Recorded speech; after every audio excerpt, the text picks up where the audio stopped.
અને હવે આપણે થશે કે આટલા મોટા પ્રમાણમાં બાંગ્લાદેશીઓ આખરે ગુજરાતમાં અમદાવાદમાં આવ્યા કઈ રીતે? તો આ જ ઘૂસણખોરીને લઈને એક મોટો ખુલાસો થયો છે, જેમાં લલ્લા બિહારી અને બાંગ્લાદેશી એજન્ટ્સના કારનામા સામે આવ્યા છે। વ્યક્તિ દીઠ એક પેકેજ આપવામાં આવતું હતું, જાણે કોઈ ટૂરનું પેકેજ હોય।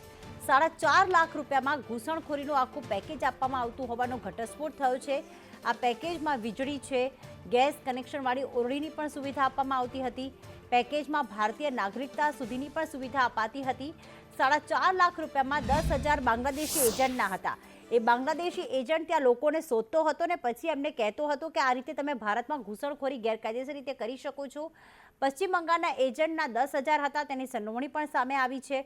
બોર્ડર ક્રોસ માટે પશ્ચિમ બંગાળના એજન્ટ 15,000 લેતા હતા, એટલે કે બાંગ્લાદેશમાં 10,000, પછી પશ્ચિમ બંગાળ જો ક્રોસ કરવું હોય તો ત્યાં 15,000 એજન્ટને આપવાના, પછી પશ્ચિમ બંગાળથી અમદાવાદ લાવવાનો ચાર્જ હતો 5,000 રૂપિયા। એ બાદ હવે બાંગ્લાદેશી અહીંયા ગુજરાતના અમદાવાદમાં આવી જાય પછી ચંડોળા તળાવ વિસ્તારમાં જતા અને તેમને એક ઓરડી આપવામાં આવતી હતી। એ ઓરડીના 1 લાખ રૂપિયા લલ્લા બિહારી દ્વારા વસૂલ કરવામાં આવતા હતા। ત્યારબાદ તેમની નાગરિકતા સાબિત કરવા માટે 50,000ના બનાવટી ડોક્યુમેન્ટ્સ બનાવવાના અને પછી 2 લાખ આપવાના, જેમાં અલગ અલગ ડોક્યુમેન્ટ્સ, આધાર કાર્ડ સુધીની પણ તેમને બનાવી આપવામાં આવતા હતા। સાથે ઓરડીમાં વીજ કનેક્શન માટે 15,000 અલગથી લેવામાં આવતા। 25,000 લલ્લા બિહારી ડિપોઝિટ લેતો હતો। 30,000 રોકડ ભારતીય ચલણ હોવાનો પણ ખુલાસો થયો છે।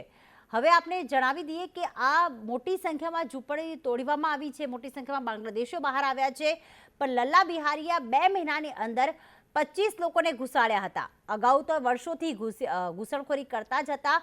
25 લોકોને ઘુસાડીને 1.12 કરોડ પડાવ્યું હતું।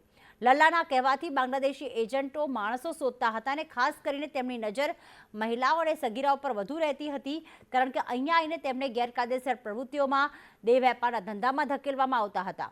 જો નાણાં ન હોય તો 10 થી 20% વ્યાજ પણ વસૂલતો હતો આ લલ્લા બિહારી।